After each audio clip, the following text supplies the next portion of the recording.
So I've been doing a watch through of all the James Bond movies, and I finally made it to 2006's Casino Royale. Now I am watching all these Bond movies for the first time, but this milestone is especially important. For one, I am finally on the last Bond actor, so my 27 movie watch through is nearing its end. Second, I have heard amazing things about this movie by a lot of people on the internet, as well as friends who put this at the top of their movie list.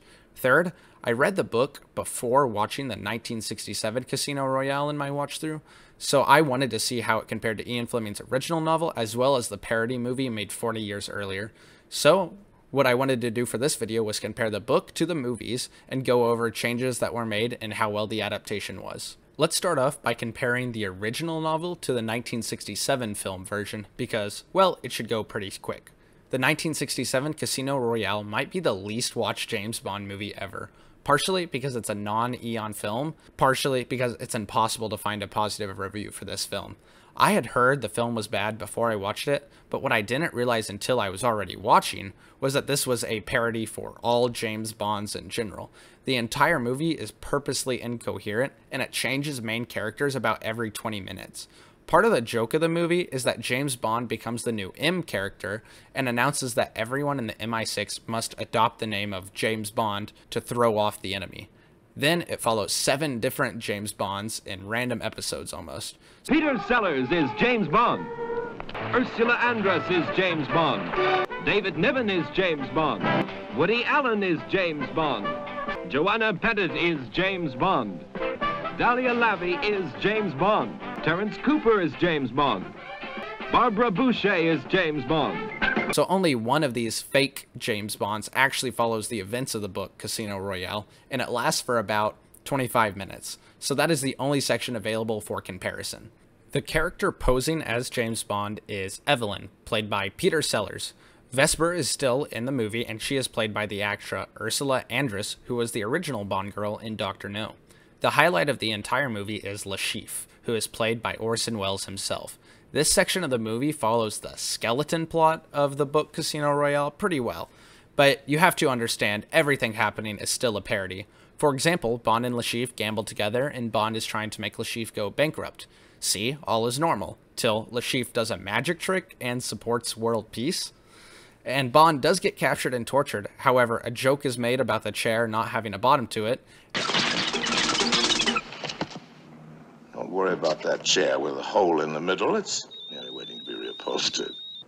By me. And Le Chiffre does brain torture to him by making him listen to bagpipes.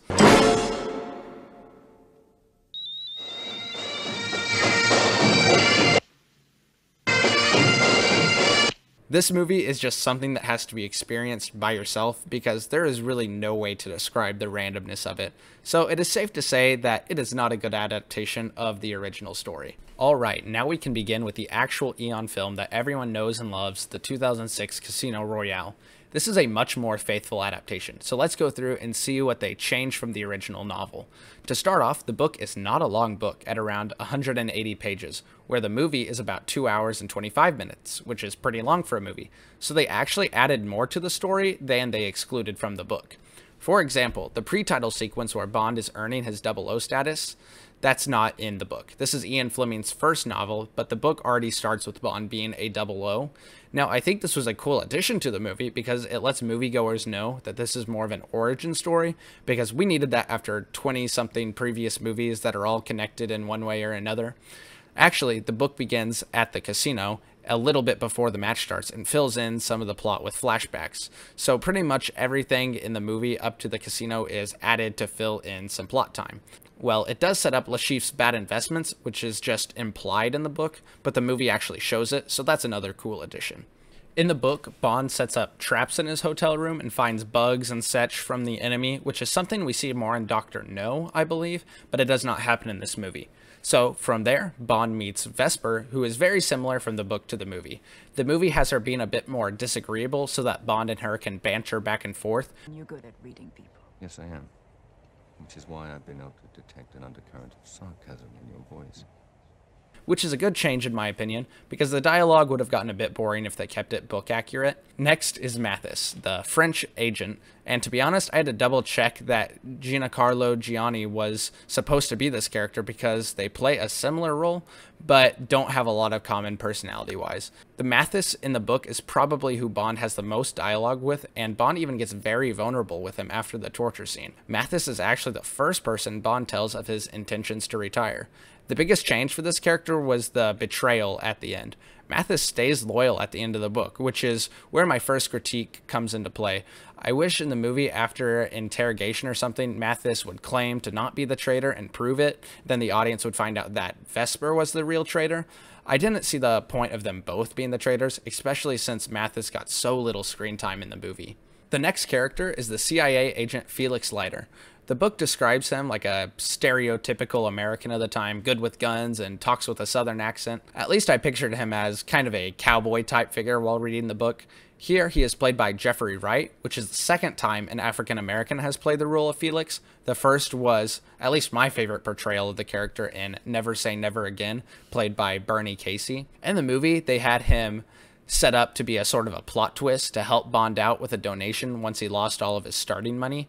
In the book, he's around from the start, but he never plays in the poker match. He mainly keeps Vesper safe while Bond is gambling, but like the movie, he does provide Bond with extra funds to keep him going in the Baccarat game. The Baccarat game in the book is honestly a majority of the story, and it provides a lot of detail of the rules of the game and the strategy that Bond will be using whenever he plays. The movie does a good job of translating this to the screen, providing stakes and intensity to the poker game, but my only gripe is that in the movie, it could have been any kind of poker. The book makes Baccarat a lot more memorable of game, where anytime I hear of that game, I will instantly think of James Bond, where the movie doesn't have the same effect. The next part of the story is the complications Bond faces at the casino hotel. There are two instances where Bond has a near-death experience. In the book, the first one is a bomb that goes off that Bond barely misses, and the two culprits are killed by a second bomb that they thought would be a smokescreen to help them escape. This scene is in the book to show that Le Chiffre means business and that Bond's cover has been blown, so we'll have to be extra careful. This is substituted in the movie with the two Abano henchmen who are after Le Chiffre threatening his lover, then later getting killed by Bond and Vesper. This, of course, ties into the first part of the movie where Le Chiffre is making a lot of enemies with bad investments. I don't mind at all that the movie adds an extra action scene rather than adding in a missed bombing. The only thing I don't like is that it makes Le Chiffre not as serious as a villain, where in the book, he is actively trying to kill Bond. The next near-death experience is during the Baccarat game, where in the book, one of Le Chiffre's men puts a silenced weapon on Bond's back and tells him to drop the bet. Then Bond has to pretend to faint to disarm the undercover assailant and continue his bet to bankrupt Le Chiffre. In the movie, Bond gets poisoned and he has to defibrillate himself.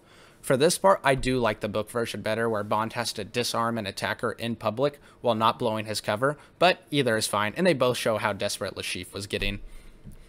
This brings us to the car chase scene. The movie doesn't do anything wrong here, but it all just happens really fast. I would have been fine with them taking a little bit from an earlier action scene for the first half of the movie to have time to make this be more of a high-stakes car chase. In the book, Le Chiffre also has a bunch of spikes that fall out of the boot of his car onto the road that end up popping Bond's tires. Instead, in the movie, they put Vesper on the road as a trap. I prefer the spikes because they are pretty much the only spy-like gadget that pop up in this story. But at the same time, not using the spikes makes the story a bit more grounded, so that's just whatever you prefer. The torture scene and death of Le Chiffre play out in the same way for the most part. However, we find out later in the movie that the reason the assassin doesn't kill Bond is because Vesper traded the money for Bond's life, where in the book, Bond simply wasn't the assassin's target. This is a change that fits the movie and gives Vesper more personality, so I'm fine with it. The finale of the movie is where we see the greatest changes to the source material. Bond's recovery takes quite some time in the book, and that's where, as I mentioned earlier, Mathis and him talk about his gripes with being a 00 agent and his plans to retire. Instead, Mathis gets arrested for being a traitor in the movie. Then, Vesper and Bond fall in love and run off together. However, Bond is a bit more skeptical in the book because he has seen the strange people that are following them. This is where, in the movie, Bond finds out Vesper is a traitor and stops the exchange of money, and the big final action scene takes place, and Vesper locks herself in the cage and drowns because she doesn't want to bring Bond to any further danger. In the book, this is very different. One morning, Bond wakes up to find her dead by suicide, and left is a note explaining how she was being blackmailed into being a traitor, and she didn't want Bond to come to any harm, so she offed herself. Then Bond calls his superiors and says the classic, "The bee is dead" line, and that's how the book ends, very bluntly. It definitely surprised me whenever I read it. Now, I understand why the movie didn't do this, because they wanted a big final fight, and they also wanted to end with a James Bond line that he gets whenever he finally gets his revenge. The name's Bond. James Bond. However, I definitely prefer the bluntness of the book finale. I think it would have been so memorable ending an action movie on a tragic note with no final fight, but both are really good. And that brings us to the end of the comparison. The 2006 version is without a doubt a more faithful adaptation and is better in almost every way to the 1967 version. However, I prefer the Orson Welles Le Chiffre over Mads Mikkelsen. Mads Mikkelsen doesn't seem as a physically threatening villain, and he gets pushed around a lot throughout the movie, where if Orson Welles had been in a more serious adaptation of the source material, he would have been a great villain for Bond to go up against, but he is still great for what we see him with. So that ends the three-way comparison between a great book, a great movie, and a memorably interesting movie. I hope you enjoyed the video. I plan to do more of these books to movie comparisons, so subscribe if that's something that interests you.